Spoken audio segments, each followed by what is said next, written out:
कोपरगाव येथे गोदावरी नदीच्या मोठ्या पुलावरून उडी मारून एका 41 वर्षीय व्यक्तीचा मृत्यू झाल्याची दुर्दैवी घटना घडली आहे। सोमवार दिनांक 27 मे 2026 रोजी दुपारच्या सुमारास ही घटना घडली आहे। या घटनेमुळे कोपरगाव शहरात हळहळ व्यक्त होत असून कोपरगाव शहर पोलीस ठाण्यात अकस्मात मृत्यूची नोंद करण्यात आली आहे। मिळालेल्या माहितीनुसार दादा विठ्ठल काळे वय 41 राहणार संजयनगर कोपरगाव यांचा मृतदेह गोदावरी नदी पात्रात मिळाला असून ते गेल्या काही दिवसांपासून घरगुती मानसिक तणावात असल्याची माहिती समोर आली आहे।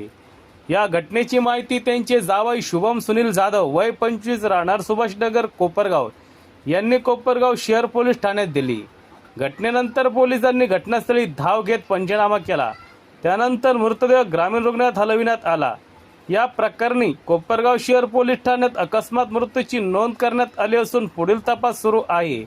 या घटनेमुळे परिसरात हळहळ व्यक्त केली जात आहे। सत्य एक्सप्रेस न्यूज साठी रवींद्र जगताप कोपरगाव।